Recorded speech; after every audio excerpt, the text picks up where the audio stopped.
They want to know how to find it. Seek it out when they hide it. You know it's in the bag when it's an easy grab. But come on, take a chance now.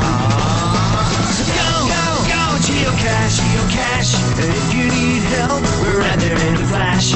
If you got a question, just call in and ask. Uncover the stash on the Geocaching Podcast. The Geocaching Podcast. Welcome to episode 306, recorded live on June 19th, 2013. I'm your host, Daryl W4 with Ed Hardhat. You can join our live chat room and video stream and watch us as we record this episode live and participate with other listeners. That can be found at geocachingpodcast.com/live.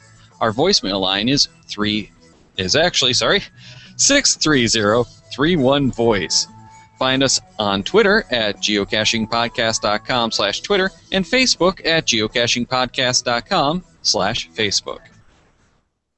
This episode is sponsored by Cache Advance.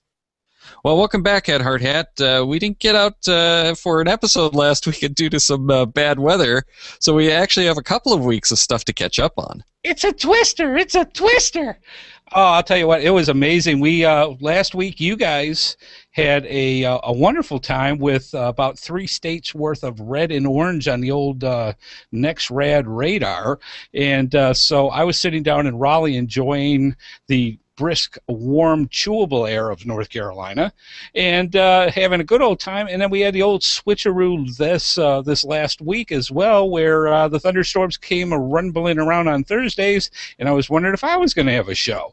So yeah, the weather has definitely played a factor. Let's see, yeah, let's go back a couple of weekends. Just after I came back from Geo Woodstock, I had some things come up with my brother, who had a ruptured appendix, and also that's the bad part. The good part is he's okay. The better part was my niece Danielle had her graduation. She's my godchild, so we were going to go up anyways. So it all kind of timed out well. But yeah, it was one of those. I think I did 9 states in 2 weekends. So that had me moving when it came to driving in the old Cashmobile. But most of the time it was definitely filling out with the family events and not too much geocaching, though I did get at least one geocache in each state. So that was a lot of fun. Daryl, how about yourself? What interesting and fun things were you up for the past couple weeks? Well, 2 weeks ago, we finished up that Macomb Orchard Trail on Saturday. On Sunday, we were heading out to the mall for some shopping and happened to be en route when an FTF published right along the way. So we happened to grab an FTF and a solved puzzle cache that we had out in that area that we hadn't gotten around to, plus one other cache. So that was kind of cool that we got 3 caches unexpected all at the same time. Yeah, that was like very fortuitous. But this last week really has been taken up with a lot of wallaby activity. We've really gotten hooked on wallaby over here. A lot of the listeners of Geo Gearheads seem to have picked up on that as well and started playing. And if you have an iOS device, check out Geo Gearheads for more information on that. But that's pretty cool. That is absolutely amazing, and I'll tell you what, they can never stop coming up with inventive ways for us to blow all our free time. Indeed, and one thing that I will warn people about Wallaby is it is a total battery drain. It makes geocaching look like it's in power save mode. Wow. So they definitely have some work to do on the app, and it is coming from what they've said, but yeah, until then, be prepared for lots of battery drain. We'll see what happens.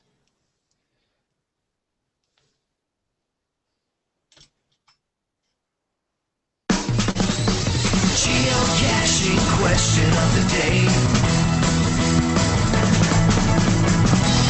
Hey, cachers, I'm Lookout Lisa from Cache Advance, your host for the Geocaching question of the day. Well, I've been caching since 2002, and I've been in the business of geocaching since 2005. Mondays through Thursdays, we ask our followers on Twitter, Facebook, and Google Plus a question about geocaching. Well, we recently asked, have you ever found a letterbox cache? Well, everyone that answered had found at least one letterbox or hybrid cache. So here's what we heard.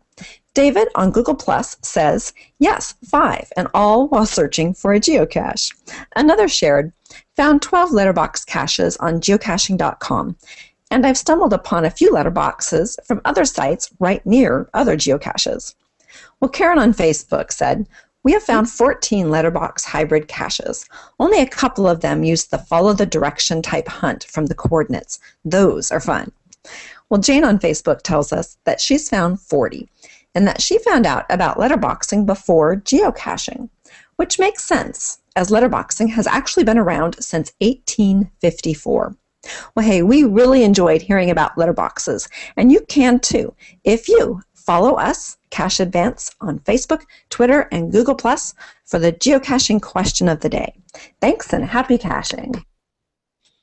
Well, thank you very much for the geocaching question of the day update. Now, this week's show is actually going to be based around a listener question. And Rebecca emailed and asked us to do a show on low-cost benefits of geocaching. And she said, what I like most about it is you really can have an awesome geocaching adventure for very little cost, if not free, and you can make a decent low-cost hide. How about the best ways to low-cost geocache for those who can't afford an expensive GPSR, etc.? We personally do have a GPSR as we like to go on country walks, but as we all know, it can be done with a smartphone instead, or just the internet if you work out your info first. Now, Head Hard Hat, we have actually talked a couple of different times in relationship to this kind of issue. You want to give us those episodes for anyone who might want to check them out? Absolutely. Yeah, there's 2 episodes that you can actually go back into the archives and check out. I got a real kick out of this one, too, because it's episode 151, Cheap Do-It-Yourself Containers. And I had to laugh because Daryl actually wasn't in that particular show. It was X-Punk X and Montu Ryder. And you never guess who the guest was on there. Me, Head Hard Hat. Yes, I did the joke in the show, and I'll do it here now. If you thought of cheap, you thought of Head Hard Hat. So yes, cheap containers for episode 151, and also on the Caches Roundtable, episode 9 was about greener caching. That was all the way back in April 2008. Yeah, and that does have some tips for keeping cost of geocaching down and some other stuff for keeping your caching a little greener. One of our Earth Day episodes back then. But getting back to the devices, there's really 3 options for cheap GPSRs that come to mind now. Brand 44's GeoMate Junior, which we've talked about a few times, is a great supplemental. I wouldn't really recommend that as your only caching device. But if you have something like a smartphone, a lot of people have found those to be really good because it does have better reception and it does have the improved battery life that you might want when you're out on the trail. Great for kids, too. And it takes a beating more than a smartphone would by any stretch. Garmin's, and that's under $100 with the update kit, and you're going to want that update kit so that you can do the changes in the database because, well, they only give you a few pre-populated caches, a few thousand pre-populated caches, but you can't get any of those newer caches in there, and it's only going to give you the friendlier, easier beginner type caches that you don't necessarily have in your area, as many as you'd want, and that kind of stuff. So you do want to get the update kit so that you can get more local caches in there and not have to travel quite as far as well. Garmin eTrex 10 goes for $110 list. You can find it well under that if you search around. Again, a nice unit for the price. Very good accuracy on the new eTrex units. Nothing like those older nasty, lose plain reception when you. Zero. Yeah, well, and lose reception if you see a leaf anywhere nearby. Oh, I had one of those. That drove me insane.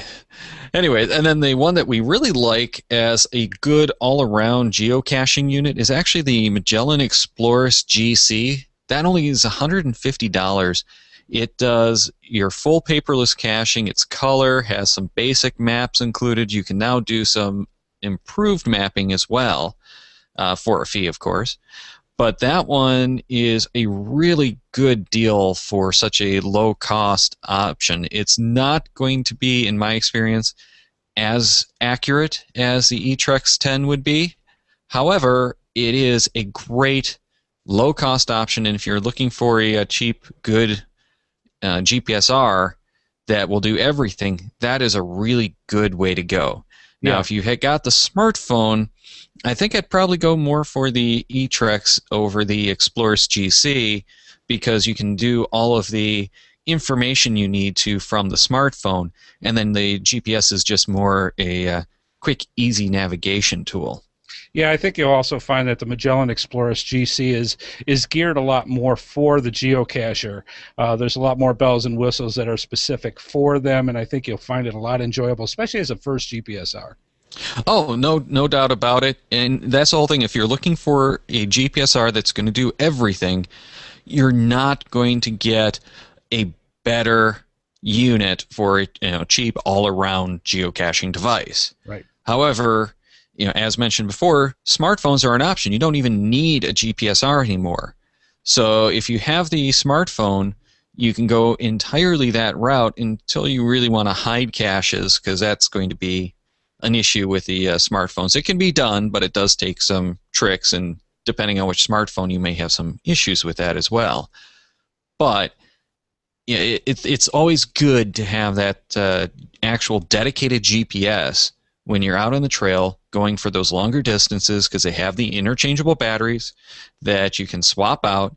You can use things like the rechargeable NIM batteries, and then you don't even have to buy the batteries and bring them along very often. You get one good set of like 4 batteries for whichever unit it is that you own, and you keep one charge set with you. You keep one set in the unit.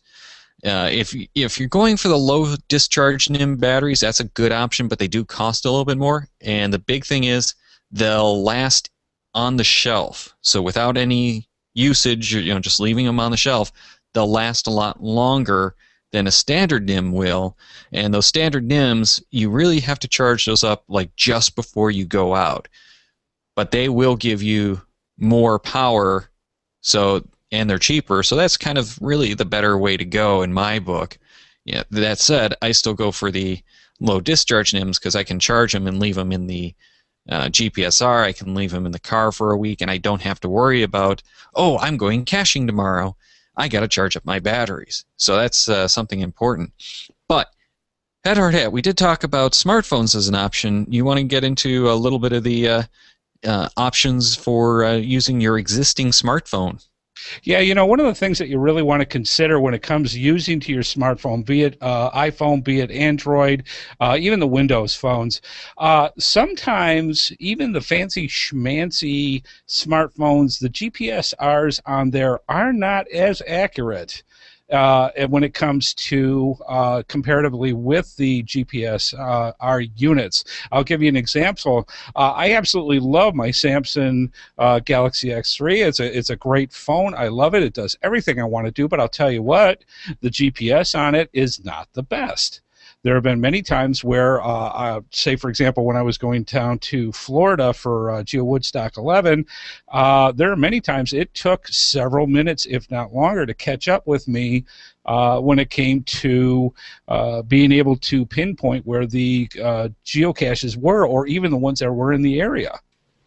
Yeah, and one of the important things to note is that will vary depending on which carrier the smartphones are built for as well, because different carriers will use different chipsets, and those chipsets are typically where the GPS is actually built in now.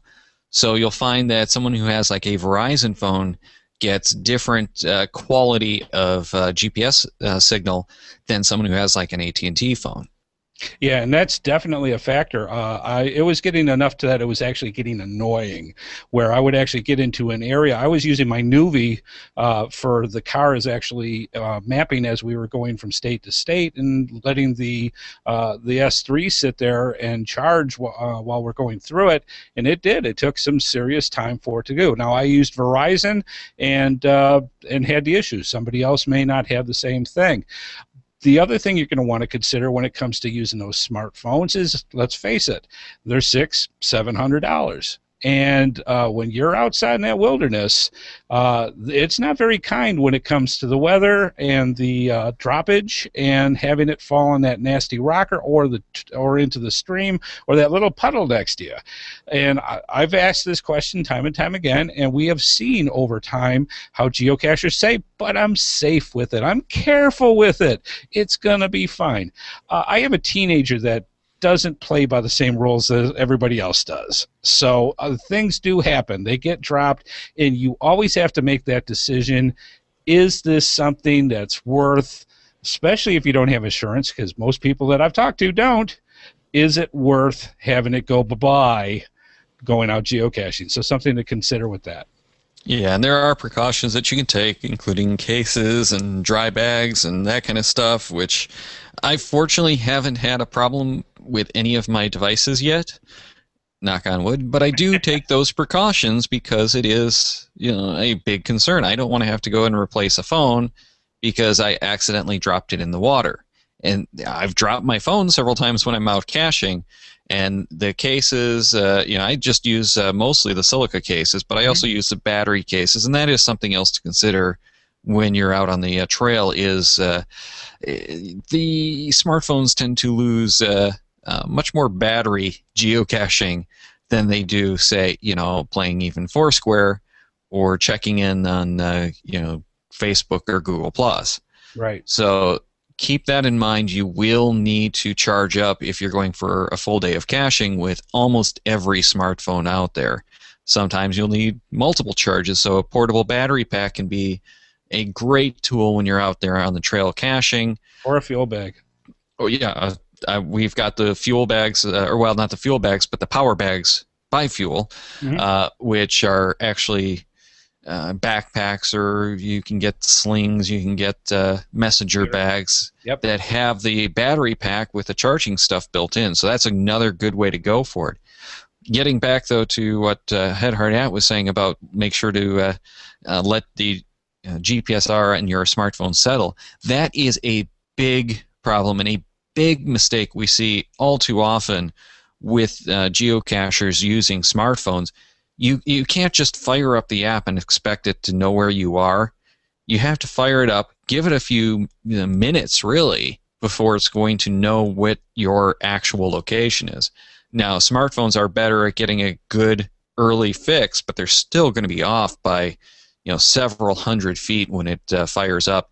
And it kind of is implied in this initial question, there are a lot of areas where the smartphone is not going to have cellular coverage, which means the GPSs usually will still work, but you won't get any data, and it's going to take it longer to acquire its location. And if you don't have maps or any of that geocache information loaded in, you're going to not have any information on that and have some problems. So again, if you're going off grid, essentially, if you're outside of cell range, that's where you really want to have that GPSR with all of the information preloaded, and where the smartphone can work but does take some extra work to get it going. And as for the apps, I think probably for those who are getting started, the best thing to do is download the official geocaching app, which is available for Android, iOS, and for Windows Phone, and that will get you started. It's not going to be the best program overall, but it is the quickest, easiest way to get connected. And if you don't have that premium account, it will give you more access than the third-party apps will. Yeah, and the other thing that is absolutely a plus about having a smartphone, you know, it's great to have a tandem, a combination of the two. But the other nice thing about having a smartphone is you literally have the internet at your access. There are a ton of free apps out there that you can get. GCC is a big favorite for mine, especially if you're into puzzle caches. It has all sorts of deciphers and just all the different things that you need for puzzle caches. You can have access to so many different things right at your fingertips, and a lot of those apps, like I said, or websites that are available if you have the connectivity, are there, and they're there for free. So it's a good thing to have. Yeah, and free is definitely low cost, and that's the thing is we are trying to go for the low cost options right now. The official geocaching app isn't necessarily low cost at $10, but it's going to do more if you don't have that premium membership, and it's a great way to get started that's easy. And there are alternatives. There are alternatives on most platforms, some of which are free, that you could use if you have the premium membership. If you don't have the premium membership, you can use them to some extent, but it's much more limited. Yeah. So the premium membership is something that we recommend to anyone who's going to cache more than a little bit, but it is $30 a year, and if you're looking for low cost, that might not work so well. Yeah, But, and I guess you can argue, though, with, and of course we're talking about pocket queries among the other things.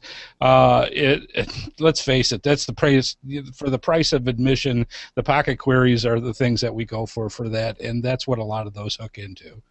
yeah, and it could be a simple tank of, as much as a tank of gas these days. So, yeah, it's not that much. I would recommend the premium membership for anyone who can, but if you can't, you can still go caching without the premium membership. Yep. Spotlight B&K in the chat room said, what does GCC stand for? That's the geocaching calculator. If you look it up, we'll get it in the show notes as far as the URL for you to go and actually pick it up. But if you go to the Play Store or to the Android store, you can find it there. And then let's talk a little bit about ways that you can keep your caching trip costs down. Of course, one of my favorites is walking. We've talked about the biking, but you can also do public transit to look for pockets of caches and go, get off the public transit. And you can get public transit caches for a weekend. This is something that a lot of people love to do in major cities when they're out on vacation. So you jump on and off the public transit for a weekend kind of deal and hit all of those caches you can right around the stations, and you can have a whole lot of fun doing that. But just even walking to a park or biking to a park or just drive to the park if you want to do that and hit that park where there's 20 caches in that park and it takes you all day. It's a good way to do not a whole lot of expense. Pack a lunch or something and go out geocaching. Yeah, you want to keep in mind when you do the big cities. A couple of years ago, I did Boston that exact same way. I was able to hook onto the transit system and do a lot of fun stuff with geocaching. But just keep in mind the terrain in the particular cities, because let's face it, if you're walking around Chicago, that's a whole lot different than if you're walking in downtown Los Angeles or San Francisco, where it's like that. So, 45-degree sidewalks are a little harder to get up and down than nice flat ones.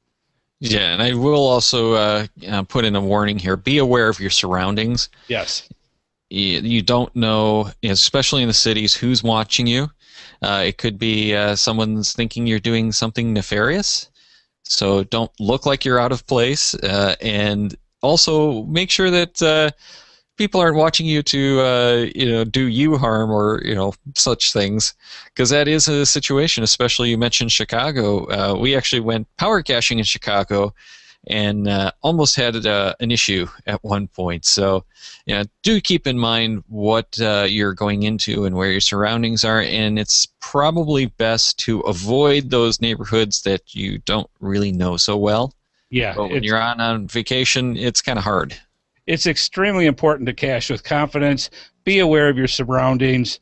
if the area doesn't look good, don't go there. It's not, and I mean, sometimes you're not going to tell the difference, let's face it, but you can kind of get a feel for the neighborhood before you go into it. Cash with confidence, look like you're just supposed to be there, and don't go by yourself. Make sure you get several people when you go, because that's, safety in numbers when it comes to something like that.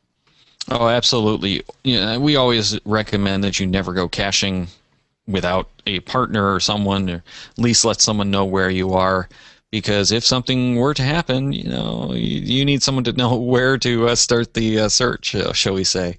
Absolutely. But in our last few minutes here on this show, Head Hard Hat, you're our low-cost geocache container expert, so why don't you go through some options for low-cost options in hides? Absolutely. Some of the things that you can look for decent low-cost hides. Now, let's face it, there's a difference between cheap and low-cost.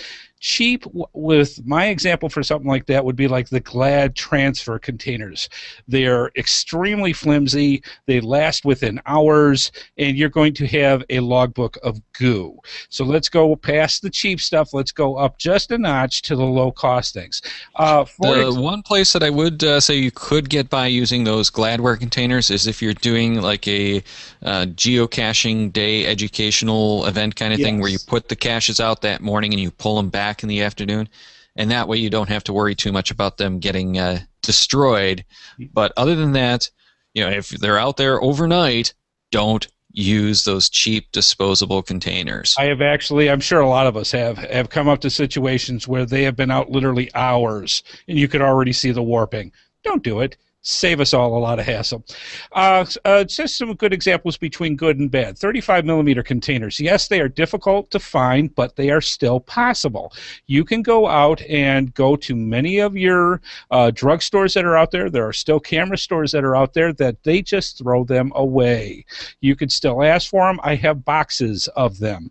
But there are good ones and there are bad ones. For example, the black 35 millimeters with the gray casings on top, those don't have a good seal to them. They are great for log holders if you put it in another geocache, but they're lousy for when it comes to being actual geocaches that are going to be exposed to the elements.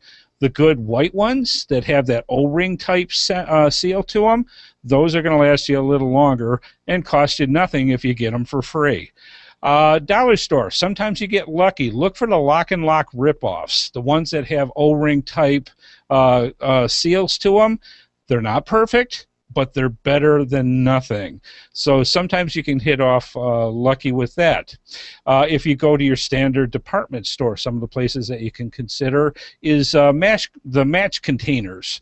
Sometimes you get them for $1, and they've got an O-ring seal to them. They are very durable. You can pay up to a little more if you go to, like, say, a military supply store. But I think those are going to be the 35 millimeter replacements of the future. Seriously, they're inexpensive enough. They have decent seals to them. They last longer, and they make a good micro. So those will be good to go for as well. If you're looking for transfer type stuff, get the heavy duty soup containers, the ones that'll fit in the palm of your hand.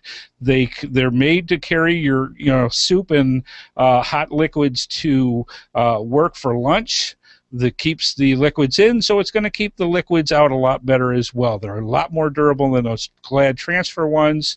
I highly recommend, if you want a good small for a geocache container, those soup containers, especially the more heavy-duty ones, have a decent seal and they screw on to the top.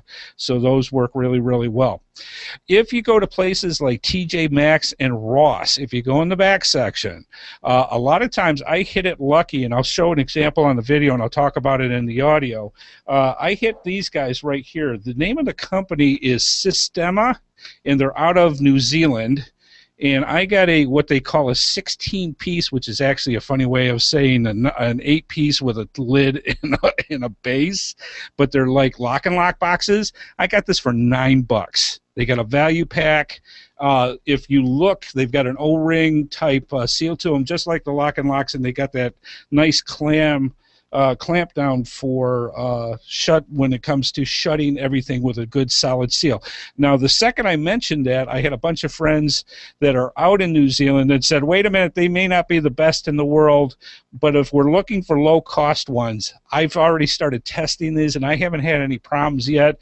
Some of our friends out in New Zealand, where I guess this is where they're made from, said, Menzu, kind of good, kind of bad. But again, if you're looking for a better low-cost type geocache, sometimes you hit it lucky going to some of these department stores.